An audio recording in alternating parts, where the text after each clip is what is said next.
साथ संगत जी, बड़े प्यार और सत्कार से बोलिए धन निरंकार जी। सदगुरु माता सुदीक्षा शबिंदर हरदेव जी महाराज की जय। निरंकारी राजमाता गुरु बचन अवतार की जय। साथ संगत जी, दास पत्रिका से विचार रखेगा। टॉपिक है कल्याण के परिणाम एवं परिभाषा। ये भूपेंद्र शक्ति अमृतसर से महात्मा जी का लिखा हुआ अपने जीवन के जो अनुभव है। तो कल्याण शब्द का अर्थ है लाभ या मंगल। यदि कल्याण शब्द की गहराई में जाएं तो सबसे बड़ा कल्याण सद्गुरु द्वारा मानव पर किया जा रहा है। सद्गुरु आत्मा को परमात्मा से जोड़कर लोक परलोक सुखी कर रहे हैं। सद्गुरु अंधविश्वासों से मुक्त कर रहे हैं। यह सद्गुरु की बहुत बड़ी कृपा है। कल्याण यात्राएं। सद्गुरु देश विदेश में कल्याणकारी यात्राएं करके हर मान में ब्रह्म ज्ञान का प्रकाश प्रकट कर रहे हैं, ताकि हर कोई निरंकार का ज्ञान प्राप्त कर अपनी आत्मा का कल्याण कर सके और स्वयं को 84 लाख योनियों के चक्र से मुक्ति दिला सके। इस ज्ञान को प्रकाश में से सद्गुरु ब्रह्म ज्ञान के हजारों दीपक जला रहे हैं।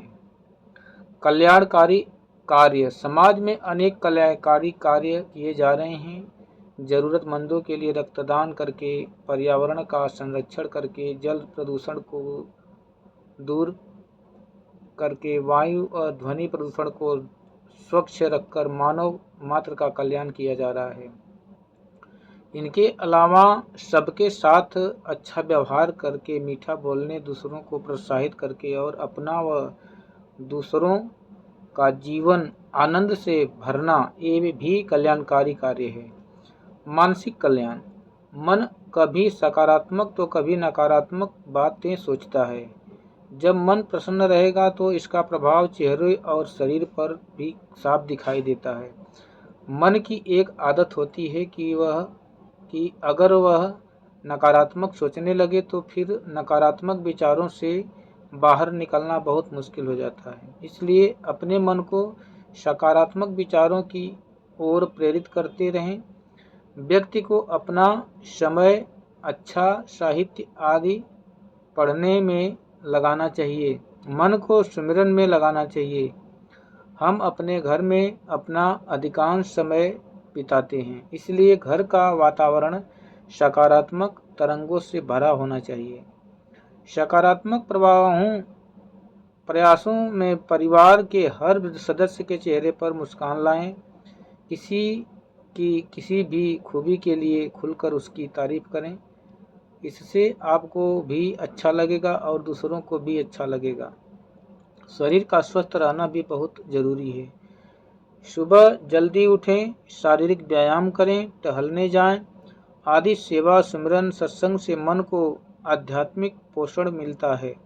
मन शांत रहता है। यदि कोई कुछ अप्रिय व अनावश्यक बात कहता है तो माफ़ कर देना और भूल जाना बेहतर है। खुद पर काम करना बहुत जरूरी है। हम स्वयं अपने मन को शांत रख सकते हैं। प्रकृति को देखना, पक्षियों को चहचहाट सुनना, बच्चों को देखकर खुश होना आदि कार्य मन को शांत रखते हैं। कल्याण के लिए प्रार्थना। सद्गुरु की कृपा से जब भगवान मिल जाते हैं तो सारा संसार अपना ही लगता है। फिर मन से सबके कल्याण की प्रार्थना निकलती है। सबका भला करो भगवान, सबका सब विधि हो कल्याण। भक्त प्रार्थना करते हैं कि जिस प्रकार सद्गुरु ने हमारे जीवन को खुशी और सफल किया है, इसी प्रकार सभी को दिव्य ज्ञान का उपहार मिले। आत्मकल्याण। समाज में हम अनेक कल्याणकारी कार्य करते हैं, लेकिन कहीं न कहीं हम अपना कल्याण करना भूल जाते हैं। यहाँ तक कि हमारा शरीर भी भगवान का दिया हुआ है। यह हमारी जिम्मेदारी है कि हम इसका ख्याल कर रखें, खुद खुश रहें,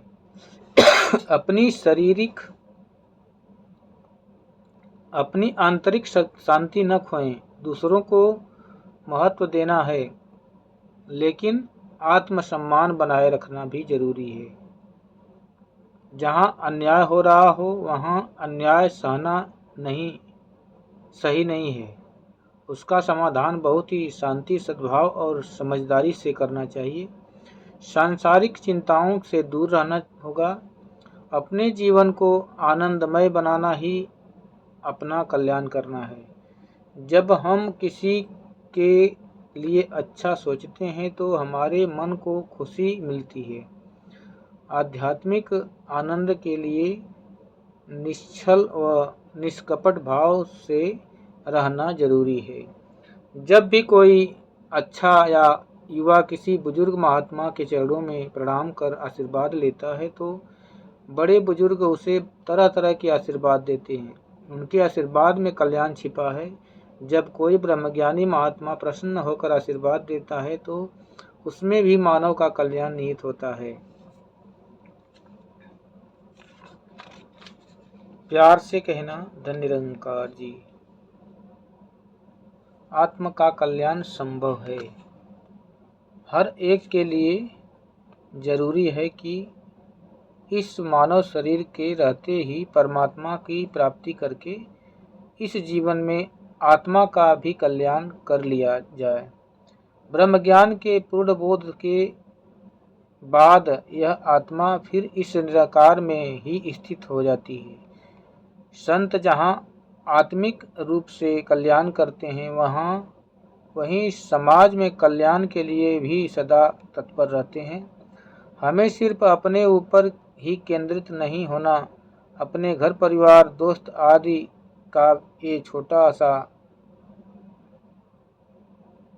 दायरा भी नहीं, पूरा संसार ही हमारा परिवार है। हमें वसुधैव कुटुंबकम का भाव ही सदा अपने मन में रखना है। जब पूरे ब्रह्मांड के कण कण में ही परमात्मा है तो फिर पूरे संसार का कल्याण करने का ही भाव हमारे मनों में होना जरूरी है। प्यार से कहना, धन निरंकार जी, संतों महापुरुषों जी। तो ऐसा कल्याणकारी जो जीवन है सतगुरु के द्वारा ब्रह्मज्ञान लेकर ही संभव हो पाता है। सत्संगत जी, बिना ब्रह्मज्ञान के इस महान युग में कल्याण वाली बातें सोचना भी नामुमकिन है। आज हर इंसान चतुराई से भरा है। अपना लाभ करने में इंसान को दूसरे की क्षति पहुंचाना भी पड़ता है तो इंसान को खुशी मिलती है, लेकिन पता नहीं चलता है उसे कि ये खुशी कहीं दुख का कारण ना बन जाए। इसलिए ज्ञान बहुत ज़रूरी है। ब्रह्म ज्ञान के लेने के बाद ही दूसरों के अंदर परमात्मा नज़र आते हैं, और जब परमात्मा नज़र आते हैं तब अपनापन दिखाई देता है। फिर वे भीतर से निकलता है कि सबका भला करो भगवान, सबका सब विधि हो कल्याण।